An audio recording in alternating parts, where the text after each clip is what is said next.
On the 15th of January, 1997, a woman in body armor and a clear plastic visor walked slowly down a narrow lane marked with white tape, through a field in central Angola that was still, at that exact moment, live with buried explosives. She wasn't a deminer. She wasn't a soldier. She was Diana, Princess of Wales, 7 months divorced, without an official government role of any kind. And she had chosen to be there. The photograph taken that afternoon would end up doing more for an international arms control treaty than most professional diplomats manage in an entire career. Angola in January of 1997 was a country catching its breath in the middle of a war that had already run for 20 years. The conflict had its roots in the country's 1975 independence from Portugal, when two former liberation movements, the Soviet and Cuban-backed MPLA and the Western and apartheid South Africa-backed UNITA, turned on each other rather than share power, dragging in Cold War patronage from both sides and turning Angola into one of the era's longest-running proxy wars. A fragile peace had settled over the country the year before, brittle enough that it would collapse again within 18 months, but real enough in the moment that international aid organizations were finally getting access to places the fighting had made impossible to reach. What that fighting had left behind, spread across the countryside in numbers nobody could precisely count, were landmines. Estimates from the period put the figure at somewhere around 15 million buried across the country, a single misstep away from taking a leg, a foot, a life, decades after the soldiers who planted many of them had moved on or died. Globally, the scale was harder still to hold in the mind. Roughly 100 million mines were thought to be buried worldwide by the mid-1990s, spread across some 60 countries, killing or maiming an estimated 25,000 people a year, most of them civilians, most of them nowhere near an active front line by the time the device went off. A coalition trying to do something about that number had existed for 5 years by the time Diana got involved, though almost nobody outside the aid world had heard of it. The International Campaign to Ban Landmines was founded in October of 1992 by an American activist named Jody Williams, working out of New York with a handful of partner organizations and, for a period, a staff of essentially one person. The goal: a complete, binding worldwide ban on an entire category of conventional weapon that had been in continuous military use since the Crimean War, struck most governments and militaries who heard the pitch as close to fantasy. Williams kept building anyway. By 1997, the coalition had grown to more than 1,000 member organizations across 60 countries, still small in the context of global diplomacy, still widely regarded as an idealistic longshot. In October of 1996, Canada's Foreign Minister, Lloyd Axworthy, hosted a conference in Ottawa that brought together government representatives from around 50 countries alongside observers from 24 more. And at the close of it, he did something diplomats aren't generally supposed to do. He issued a public dare. Negotiate and sign a complete ban treaty within 1 calendar year, he told the room, and come back to Ottawa to do it. He'd later described the decision in blunter terms than any formal transcript captured, that his government had decided to take the risk, to roll the dice on a Friday night, breaking most of the normal conventions of how this kind of diplomacy was supposed to work. Traditional arms control treaties, negotiated through established United Nations channels among all interested military powers, routinely took the better part of a decade to produce anything binding when they produced anything at all. Axworthy's approach deliberately sidestepped that slower process entirely, inviting only the governments willing to commit to an outright ban from the start, treating the militarily cautious powers as a problem to work around rather than a veto to negotiate past. Most of the governments in that first Ottawa room had no obligation to take the challenge seriously. Several of them did anyway, and by early 1997, the ICBL was running what its own organizers nicknamed the Landmine Ban World Tour, trying to build enough public pressure in enough countries to actually make Axworthy's 1-year deadline real. Diana's divorce from Charles had become final in August of 1996, and with it came a formal reckoning with what her public life would actually consist of going forward. She gave up more than 100 charity patronages that same year, keeping only a small number she felt genuinely connected to, choosing her causes rather than inheriting them by virtue of a title. It was a smaller, more deliberate public life than the one she'd had as a working member of the royal family, and by most accounts a more honest one. She was no longer required to show up anywhere, which meant the places she did show up to were places she'd actually decided mattered. People close to her that final year described someone deliberately building a role for herself that didn't depend on a title at all, testing, in effect, whether the influence she'd had as a princess could survive being stripped of the word. The Landmines campaign became one of the clearest answers to that question she'd get to see in her own lifetime. A government minister could call her a loose cannon precisely because she no longer had an official position that obligated anyone to defer to her, and she pursued the cause anyway, on the strength of nothing but her own name and the willingness of people like Rutherford White and the McGrath brothers to actually let her show up and do the work. A British charity called the Halo Trust had been working in Angola since 1994, clearing mines field by field with metal detectors and enormous patience, one of the slowest and most dangerous forms of humanitarian work that exists. Halo itself had only existed since 1988, founded in Kabul by a former Coldstream Guards officer named Guy Willoughby, alongside a retired Army colonel and sitting member of Parliament, Colin Campbell Mitchell, and Mitchell's wife, Sue. The three of them had watched the aftermath of the Soviet withdrawal from Afghanistan up close. Refugees who couldn't go home because their fields and roads were seeded with mines, aid convoys that couldn't move safely, a humanitarian catastrophe that had nothing to do with active combat and everything to do with what combat leaves behind. What they built in response was a genuinely new idea at the time: civilian, humanitarian mine clearance, entirely separate from the military demining that armies had always done for their own purposes, aimed instead at simply giving land back to the people who had to live on it. By the time Diana arrived in Angola 9 years later, Halo had quietly become one of the largest organizations of its kind in the world, still almost entirely unknown to the general public. Her visit changed that overnight. The charity would later describe 1997 as the year it became known worldwide for reasons that had very little to do with its own decade of unglamorous, patient work and everything to do with one afternoon in Huambo. Arranging the trip itself took real logistical nerve on somebody's part.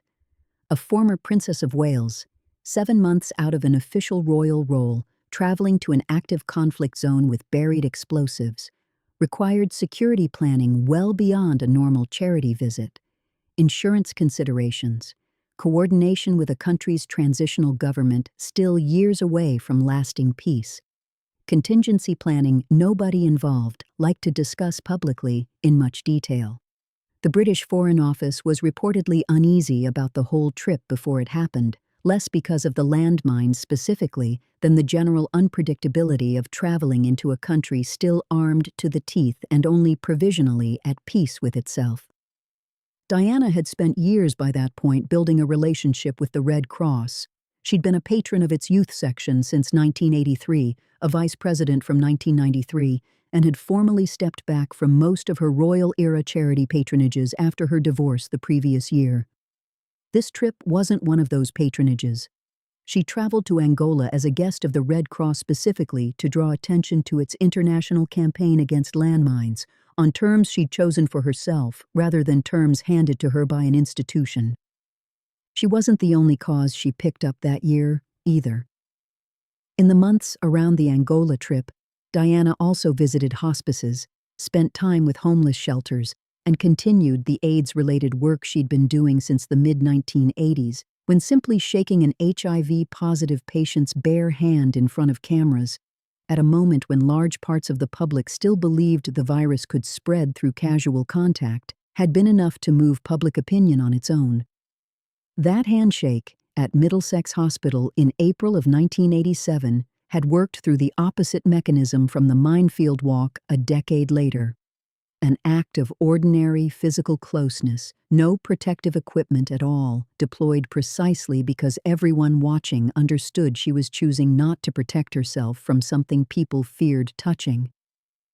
The landmine walk ran the visual argument in reverse.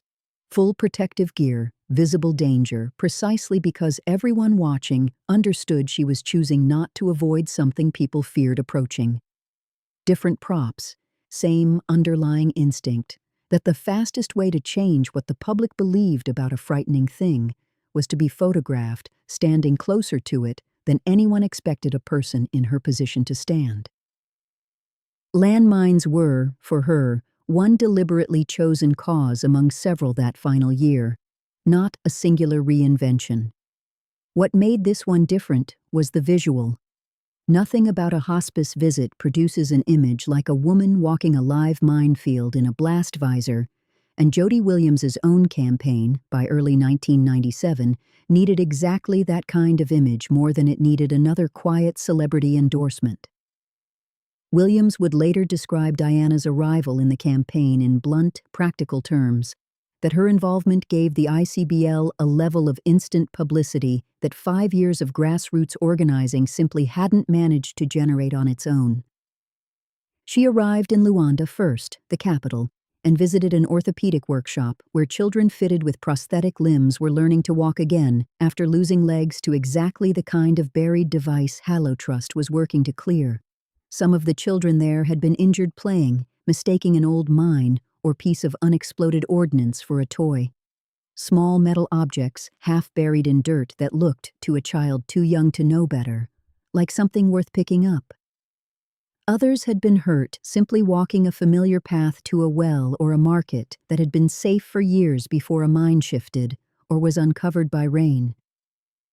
Diana moved through the workshop slowly, sitting with the children rather than standing over them, at their eye level rather than hers.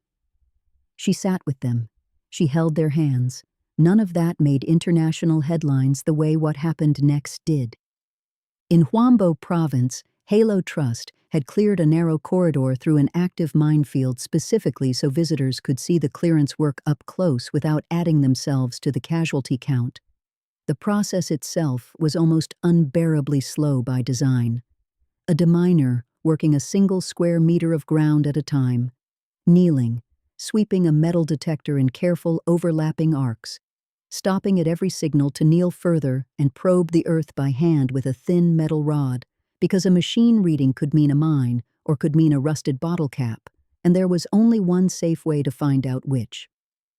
Deminers worked in short rotations, rarely more than half an hour at a stretch before swapping out. The concentration required simply too intense to sustain much longer than that, without the risk of a fatal lapse. Clearing a single field the size of a football pitch could take a trained team the better part of a month. The protective equipment itself, heavy visors, reinforced aprons covering the torso and groin, thick gloves, was designed around a specific grim calculation, not to make a mine blast survivable outright, but to convert what would otherwise be a fatal injury into one a person could live through, provided help arrived quickly enough afterward. Diana put on that same protective gear, heavy body armor, a face-covering visor rated to survive a mine's blast at close range, and walked the marked lane while a demining team continued its work nearby. Photographer Tim Graham captured her mid-stride, alone in the frame, dwarfed slightly by the flat, empty landscape around her, the visor obscuring most of her face except for the eyes. It's a strange image to look at even now. Nothing about it says danger in any conventional visual sense. No explosion, no chaos. Just a woman walking carefully down a marked path in protective clothing. That restraint is exactly what made it land as hard as it did. Editors around the world ran it anyway, because everyone looking at it understood immediately what the empty ground on either side of that white tape actually contained. By the following morning, the photograph had run on front pages across Britain, continental Europe, and North America, syndicated far beyond anything a routine charity visit would normally generate. It wasn't competing with much else that week for space. No scandal, no royal drama, nothing to overshadow it. and editors treated it accordingly, running it large, often above the fold, sometimes alongside separate wire photos from the same trip. Diana crouched beside a child amputee in Luanda, Diana in conversation with a Halo Trust deminer, explaining the clearance process. Wire services distributed the minefield shot on repeat for days, which is part of why, decades later, it remains one of the handful of images most people can call to mind instantly at the mention of her name. Not a wedding photograph, not a paparazzi shot, but a woman alone in a field, doing something no one expected a princess to do. Diana didn't just walk the lane and leave. She stayed to watch the demining team work, asked questions about the process, and met with survivors in the surrounding communities whose injuries gave the abstract statistic of 15 million buried mines an actual human shape. One of the people she met that trip was a 13-year-old girl who'd lost part of a leg to a mine years earlier, fitted with a prosthetic limb not unlike the ones Diana had seen being made in Luanda days before. It was, in miniature, the whole shape of the trip, a workshop where a lost limb gets rebuilt, a field where the next one might still be waiting, and a conversation in between that connected the two.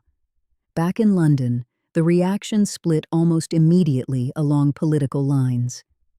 Angola's landmine crisis had become entangled, whether Diana intended it or not, with an active domestic argument in Britain about whether the government should support a full international ban, a position the opposition Labour Party had already staked out ahead of an election just a few months away, while the sitting Conservative government preferred a more cautious, negotiated approach, wary of committing to a total ban, while military planners still wanted the option preserved for certain defensive uses. A junior defense minister, Earl Howe, went on the record calling Diana a loose cannon, adding that she was ill-informed on the specifics of the issue. The label stuck hard enough in the press that it became, for a while, the dominant frame through which some papers covered the entire trip. Not what she'd seen, but whether she'd overstepped a line nobody had ever clearly drawn for her in the first place. Footage surfaced years later of Diana pushing back against her own advisors over exactly this tension, insisting she wanted to address the criticism directly rather than let her office handle it quietly on her behalf, dismissing the entire controversy as beside the point. She wasn't a political figure, she said, and never had been. She was a humanitarian one, and intended to stay that way, regardless of which party found her convenient to agree with in a given month. Not everyone in government sided with Earl Howe. Robin Cook, who would become Foreign Secretary within months once Labour won power, had already been publicly sympathetic to a full ban. And once his party took office in May, the criticism that had dogged Diana all spring evaporated almost overnight, replaced by a government eager to be associated with exactly the position she'd been attacked for holding a few weeks earlier. Campaigners who'd spent years being politely ignored by officials in both parties noticed the shift immediately. The same argument that had gotten a princess publicly scolded in January was, by summer, official government policy, defended by the same institutions that had called it reckless when she'd made it first. She didn't let it go unanswered. Asked directly about the criticism, she told a reporter that she was only trying to draw attention to something happening across the entire world. Nothing more complicated than that. Pressed further, she said plainly that she wasn't a political figure and had no interest in becoming one. That she came to Angola, in her own words, with her heart, hoping to bring attention to people in distress wherever they happened to be. By her own account, she was a humanitarian and had always been one, regardless of what a government minister wanted to call her instead. She kept working the issue directly, rather than letting it fade after one trip. A small Cumbria-based charity called the Mines Advisory Group, founded in 1989 by brothers Lou and Ray McGrath, reached out to her office not long after Angola, and the contact turned into an actual working relationship, meetings at Kensington Palace, regular updates, a level of hands-on involvement well beyond a celebrity attaching her name to a cause for an afternoon. In June of 1997, she stood up at the Royal Geographical Institute in London as the keynote speaker at an event on the issue. She told the assembled press and campaigners plainly that she wasn't a political figure and had never claimed to be one, that her interests were humanitarian, and that it was exactly that human tragedy, not any policy position, that had drawn her to the cause in the first place. Then she asked the question the speech is still remembered for. How could any country that manufactured or traded in these weapons possibly square that business with the devastation she'd seen with her own eyes? She called landmines a plague on Earth and said the world owed it to the people living with that plague to finally do something permanent about it. The politics resolved themselves faster than anyone campaigning on the issue expected. On the 1st of May, 1997, the Conservative government that had called Diana a loose cannon lost a general election to Tony Blair's Labour Party, which had campaigned in part on a tougher landmine policy. The new government, once in office, overruled objections from some of its own military officers and committed to signing the international ban treaty then still being negotiated, a policy reversal that campaigners who'd been pushing the issue for years directly connected to the pressure Diana's visibility had helped create. She didn't wait for the election to keep working the issue. The Bosnia trip that followed almost didn't happen the way it did. Diana had been approached, through the Mines Advisory Group, by an organization called the Landmine Survivors Network, founded in 1995 by two American men, Ken Rutherford and Jerry White, both of whom had lost limbs to landmines themselves before deciding to build an advocacy group literally run by survivors rather than on their behalf. At the time, LSN consisted of essentially the two of them, a handful of interns, and volunteer survivors scattered across half a dozen countries. Diana's own office reportedly advised her to make the trip under the British Red Cross's banner instead, the more established, better resourced, and considerably more cautious choice, an organization with decades of institutional experience managing exactly this kind of high-profile visit versus two men running a startup charity out of what amounted to a spare room. Diana chose Rutherford and White anyway, reportedly because she wanted the trip organized and guided by people who'd actually lived the injury themselves, not by an institution managing her image around it. It was the same instinct that had sent her to Angola on the Red Cross's specific landmines campaign rather than through any of her formal royal-era patronages a few months earlier, trusting the people closest to the actual damage over the people best equipped to manage the optics of visiting it. White would later describe getting a phone call asking him to plan, in complete secrecy, her first trip to Bosnia. Briefings conducted mostly over the telephone, with a couple of in-person meetings at Kensington Palace to go over the details face-to-face, arrangements handled quietly enough that almost no one outside the small circle involved knew the trip was coming until it was already underway. Rutherford met her plane at Sarajevo Airport on the 8th of August, 1997. His first impression, he'd say decades later, was simple. She's the real deal. Plenty of well-known people had offered to lend their name to the cause, show up for a dinner, pose for one photograph. Diana was the first to actually say she wanted to go to Bosnia herself, in person, and be there.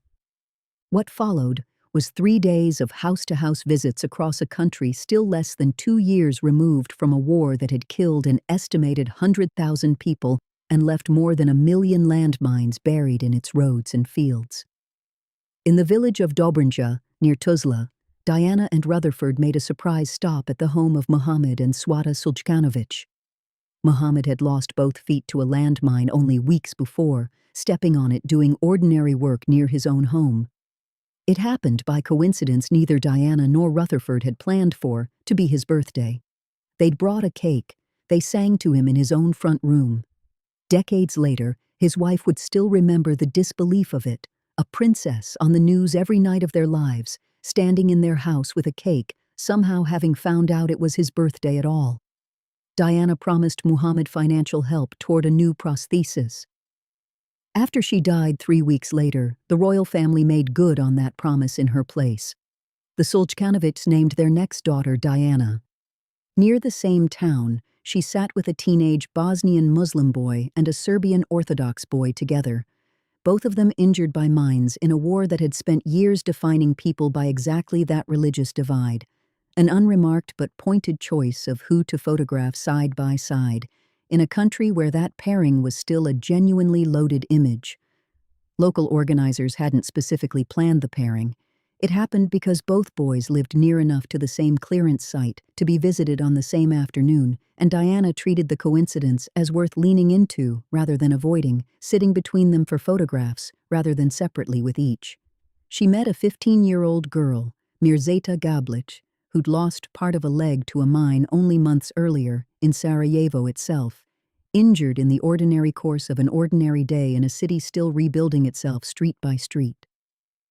Everywhere she went, witnesses described the same physical instinct repeating itself. She held hands, touched shoulders, reached for children's faces, treating injury and disfigurement with none of the flinch that made so many other visitors, however well-meaning, keep a careful distance. One Bosnian Croat survivor she met that week, a man named Franjo Kresic, who'd lost both legs and most of his eyesight to a mine blast, was asked by a reporter afterward, with a tastelessness Diana herself would probably have found infuriating, whether he could even see well enough to appreciate how beautiful the princess was. He didn't need eyesight, he answered, to recognize that particular kind of beauty. Her butler, Paul Burrell, traveled with her that week too, visible in the background of several photographs from the trip. 23 days after landing back in London from Sarajevo, Diana was dead, killed in a car crash in Paris on the 31st of August. A television dramatization of her life would later compress the two trips into one, restaging the Angola minefield walk as though it happened in Bosnia instead.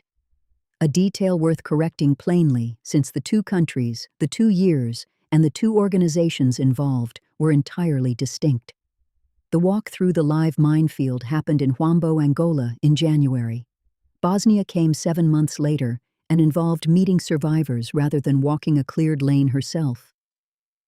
10 days after she returned from Bosnia, the diplomatic process Axworthy had dared into existence the year before reached its own decisive moment. Delegates from 89 countries had spent 2 weeks in Oslo hammering out the treaty's exact legal language, arguing over exceptions, definitions, and verification mechanisms that would determine whether the finished document actually meant what it claimed to mean.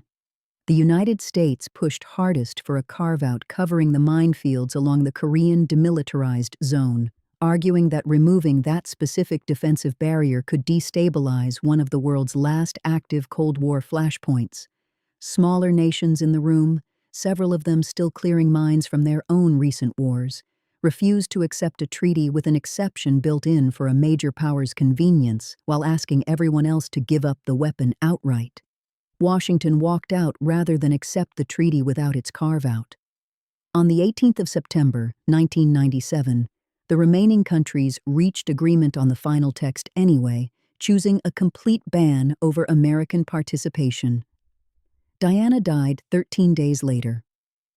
She never saw the treaty she'd spent the last 8 months of her life helping to publicize actually agreed to in principle, let alone signed. The treaty came 4 months after Angola and 3 months after Diana's death. On the 3rd and 4th of December, 1997, representatives from 122 countries gathered in Ottawa to formally sign what the world would come to call the Ottawa Treaty, formally banning the production, stockpiling, and transfer of anti-personnel landmines. Axworthy signed it himself, in front of Kofi Annan, the head of the Red Cross and Canada's own Prime Minister, closing a process that had run from his own audacious 1-year dare to a finished, binding international agreement in almost exactly the time he'd demanded. A process campaigners who'd worked the issue for years would later describe as astonishingly fast by the standards of international arms control, especially for a weapon that had been standard military equipment since the 19th century. It entered into force in March of 1999.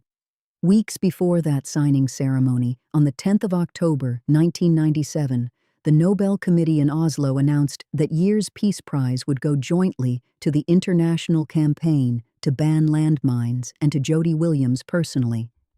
Recognition for a 5-year-old, 5-person, one-office operation that had somehow talked the world into banning an entire class of weapon inside a single decade. An outcome most of the diplomats who'd first heard the idea in 1992 had considered close to fantasy. Williams would go on to spend another decade as the campaign's public face, then build a second career around the same basic conviction that grassroots pressure, applied consistently and loudly enough, could still move governments that no formal diplomatic channel could budge on its own. Not every government signed. The United States didn't, having already walked out of the Oslo talks rather than accept the treaty without carve-outs for its own stockpiles. American negotiators had pushed for an exception covering the minefield separating North and South Korea specifically, a position the rest of the delegation wouldn't accept, and Washington chose to stay outside the treaty rather than give up the exception. Russia and China stayed out for their own separate reasons, both citing long, difficult borders and what their governments described as legitimate defensive requirements. No international agreement could reasonably ask them to give up. The treaty banned a category of weapon. It didn't end the practice everywhere at once, and the gap between the two remains real more than 2 decades later. There's a broader shift this trip is sometimes credited with, beyond the treaty itself.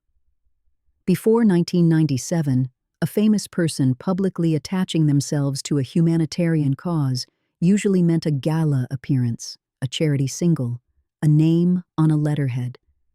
What Diana did in Angola, showing up in person, in protective gear, in an active hazard zone, staying to ask questions rather than posing for a single photograph and leaving, set a different template, one that a generation of public figures after her would consciously or unconsciously follow. Physical presence in the actual place the problem was happening, treated as a prerequisite for credibility rather than an optional extra. Whether that template has always produced real change in the years since is its own separate argument. What isn't disputed is that it started, in its modern form, with a woman in a blast visor, standing in a minefield, refusing to let anyone photograph her from a safe distance instead. Nobody involved in that campaign claims Diana wrote the treaty, negotiated its language, or forced any government's hand directly. What people who worked the issue for years, long before she ever got involved, have said since is narrower and probably more accurate, that her name and her face moved public attention in a way years of advocacy work hadn't managed on its own, and that the British government's own position shifted afterward in a way campaigners directly credited to the pressure her visibility created. One landmine clearance charity director, reflecting on it decades later, called her involvement the turning point, not the whole campaign, just the moment it stopped being possible to ignore. The numbers since have moved in the right direction, even accounting for the holdouts. More than 55 million stockpiled landmines have been destroyed worldwide since the treaty took effect. Annual civilian casualties, estimated at around 25,000 a year in the campaign's earliest days, have fallen to under 5,000. More than 160 countries have now ratified the treaty in the years since that first signing ceremony. Angola's own civil war reignited the following year and ran for 4 more before finally ending in 2002. More than 100,000 landmines have been cleared from the country since Diana's visit. As of a few years ago, one clearance group still counted over 7,000 hectares of contaminated ground remaining in the exact region where she made her walk, an area larger than 10,000 football pitches, still waiting for the same patient, dangerous, unglamorous work Halo Trust was doing in 1997. Diana's younger son picked up the cause before most of the world noticed he had. Harry's own involvement with Halo Trust traces back to 2011, and in 2013, 6 years before the trip that made headlines, he walked through an Angolan minefield that was, at the time, still genuinely active, largely unremarked by the press. In September of 2019, he returned more publicly, donning the same blue body armor his mother had worn, walking a marked lane through a partially cleared field in the town of Dirico, following the same safety instructions Halo Trust had given her 22 years earlier. Stay inside the cleared path. Don't touch anything. Don't run. Before he left that day, Demoners detonated an old mine they'd found only hours earlier. A controlled explosion, the kind of routine, unglamorous destruction that happens constantly in places like this, mine by mine, for decades after the war that buried them has ended. He became the charity's official patron that same year. He kept going back. In July of 2025, 28 years after his mother's original walk, Harry returned to Angola a third time, visiting Africa's largest remaining minefield near Quito Cuanavale, in Quando Cubango province, an area Halo Trust had only recently finished clearing after years of painstaking work. He met with Angola's president, welcomed the government's renewed funding commitment to the charity, and spoke to local children about a threat most of the rest of the world had long since stopped thinking about. Children shouldn't have to live in fear of walking to school, he said, noting that more than 3 decades after the war that planted them, the remnants were still killing people. More than 1,000 minefields remained uncleared across the country even then. The following spring, his attention moved to a different war entirely. In April of 2026, Harry visited Halo Trust Demoners working near Bucha, Ukraine, an area that had become synonymous with the worst of Russia's invasion. He put on a pilot's headset and flew an AI-guided drone built to detect buried explosives from the air, then operated a ground robot designed to handle removal without a human being anywhere near the blast radius. He made the comparison himself, standing in a field that would have been unrecognizable as landmine clearance work to anyone who'd watched his mother's trip in 1997. When she visited Angola nearly 30 years earlier, he said, "Deminers did this work on their hands and knees, 1 square meter at a time. Now there were drones for it, and robots, and software doing work a metal detector and a probing rod used to do alone." The method had changed almost beyond recognition. The underlying fact hadn't. Somewhere in the ground, in Angola, in Ukraine, in dozens of other countries that stopped fighting their wars years or decades ago, there is still explosive ordnance waiting under grass that looks exactly like every other patch of grass for miles, for someone with the patience and now the technology to go and find it.